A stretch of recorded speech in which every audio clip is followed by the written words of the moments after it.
तो स्वागत है आपका the rebirth of the almighty demon god के पार्ट 2 में। तो इस पार्ट की स्टार्टिंग उसी सीन से होती है जहां टियान को पता चला था कि ये उसका रीबर्थ है। ठीक इसके बाद पीछे से आवाज आती है कि वह जरूर ही मर गया होगा। हमें उसे खोजने की कोई जरूरत नहीं है, 3 दिन पहले ही हो चुके हैं। अब तक तो कुछ भालू उसके शरीर को खा गए होंगे। तब उसके बगल में खरा पर्सन कहता है कि तुम उसे ढूंढ नहीं पाए, है ना? और यह कहकर हंसने लगता है। तभी उनके आगे की लड़की उनसे कहते हैं कि तुम लोग अपनी बकवास बंद करो। तुम लोग वहीं थे जब मो फैन क्लिफ से नीचे गिर रहा था। मैं आपको बता दूं कि मो फैन वही पर्सन है जिसके बॉडी में अब भी हमारा टियान है। आगे वह लड़की कहती है कि तुम लोग कितने कोल्ड ब्लडेड हो, और ये कहकर वो मो फैन को पुकारने लगती है, अब से हम टियान को मो फैन ही बुलाएंगे। ये सब देखकर उसके पीछे खड़ा पर्सन, जिसका नाम लू है, कहता है कि वह इस कचरा था और इसी कारण वह नीचे गिरा। हमने इसमें कुछ भी नहीं किया। तब उसका चमचा उसका साथ देते हुए कहता है कि ये सही है, वो तो ब्रदर लू के बाजू को छोड़ ही नहीं रहा था। उसने लगभग इन्हें खींच ही लिया था। तब लू गुस्से में उससे कहता है कि बकवास बंद करो, वह खुद ही गिरा है, मैंने उसे छुआ तक नहीं। इधर हम देख पाते हैं कि इनकी ये सारी बातें मो फैन एक पेड़ के पीछे से सुन रहा था और उनके यूनिफॉर्म को देखकर कहता है कि क्या उन सैक्टों ने इन्हें मुझे पकड़ने के लिए भेजा है? क्या मजाक है? उन्हें कैसे पता कि मैं अभी जिंदा हूं? पर चाहे जो भी हो, मैं इन लोगों को यहां से जिंदा जाने नहीं दे सकता।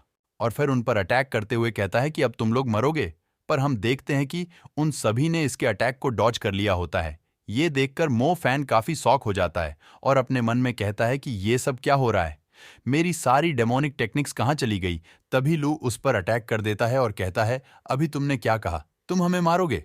इधर मो फैन खिसकते हुए काफी पीछे जाकर एक पेड़ से टकराता है और इधर रुओ युआन, मैं आपको बता दूं कि पहले इसका नाम लू ही था, बट अब शायद राइटर के सस्ते नशे के कारण इसका नाम रुओ युआन हो गया है।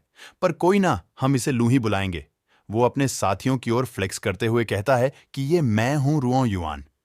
पर हम देखते हैं कि उसके साथी ये देखकर अपने मन में कहते हैं कि तुम कचरे, तुम्हें तो वहीं मर जाना चाहिए था।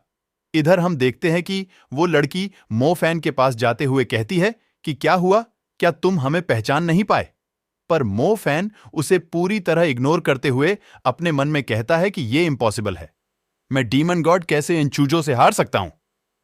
यही सब सोचते हुए फिर से उन पर अटैक कर देता है, पर इस बार वे सभी एक साथ मिलकर इसे और बुरी तरह पीटने लगते हैं। पर वो लड़की उन सबको रोकते हुए कहती है कि बस ये बहुत हुआ, पर वे रुकते नहीं हैं और किक करते रहते हैं। तब वो लड़की उन सभी को पीछे हटाते हुए कहती है कि तुम लोग ये क्या कर रहे हो?